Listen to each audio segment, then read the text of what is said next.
प्रभूचा गौरव असो आत्ता आणि सदा सर्वदा. आत्ता आणि सदा सर्वदा प्रभूचा गौरव असो. सहर्ष स्वागत प्रभु येशू तव, मम अंतरी तो यावे. अशा शब्दामध्ये आपण ख्रिस्त शरीर गीत म्हणत असतो. प्रभू येशू ख्रिस्ताचं स्वागत करण्यासाठी संपूर्ण मिस्साभर पूर्वतयारी सुरू असते.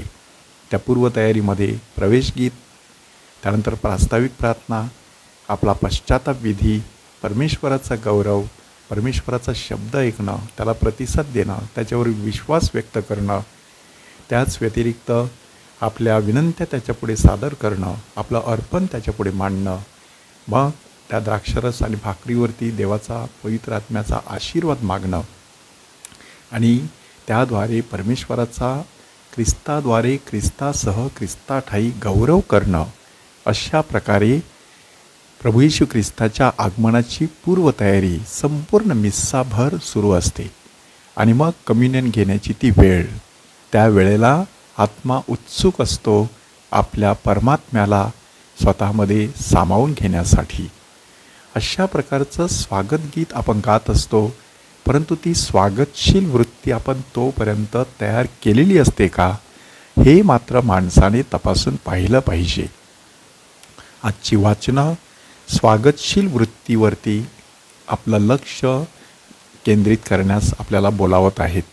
पहिल्या वाचनामध्ये अब्राहम कशा प्रकारे आपल्याकडे आलेल्या पाहुण्यांचं स्वागत करतो ते आपल्याला दिसून येतं की दुपारची वेळ फार उकडत होतं आणि तरीसुद्धा जेव्हा पाहुणे आले त्यावेळेला अब्राहमाने त्यांचं मनोपूर्वक स्वागत केलं आणि त्यांच्यासाठी चांगल्या प्रकारचं जेवण तयार केलं. जेवण तयार करून तो बाजूला गेला नाही, तर तो त्यांच्या पायापाशी तिथेच जवळपास उभा राहिला आणि त्यांची सेवा करण्याचा त्याने चंग बांधल्याचं दिसून आलं.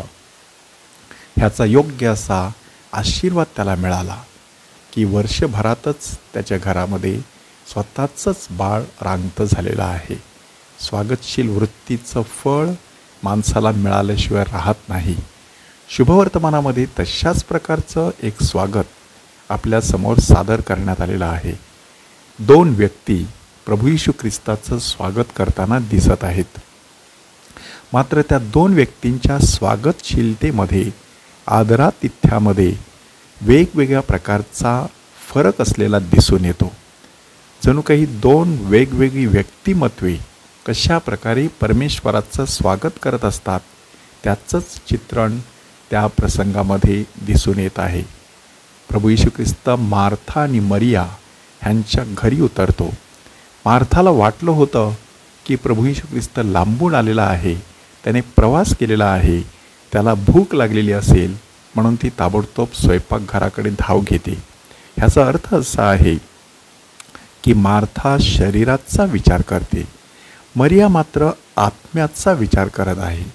येशू नुसता शरीराने थकला नसेल, तो आता जेरुसलेमच्या दिशेने वाटचाल करत आहे.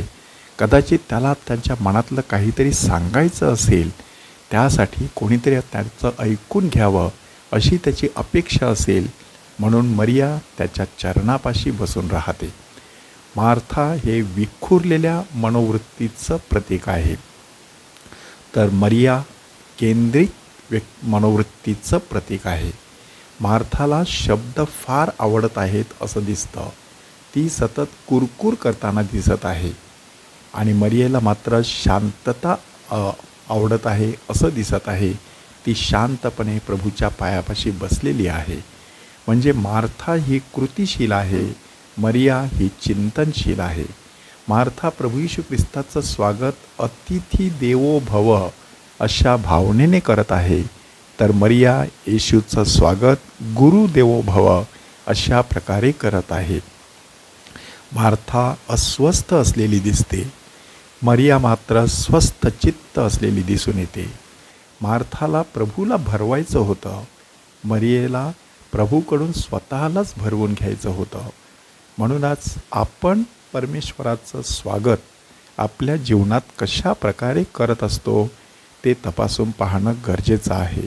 शेवटी परमेश्वराला आपल्याकडून काय हवं आहे? परमेश्वराला आपलं सर्वस्व हवं आहे, आपलं हृदय हवं आहे.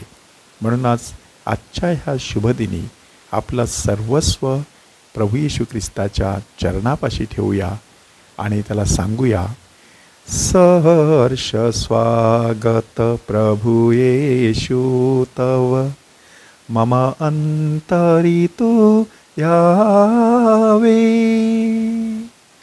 प्रभूचा गौरव असो आत्ता आणि सदा सर्वदा.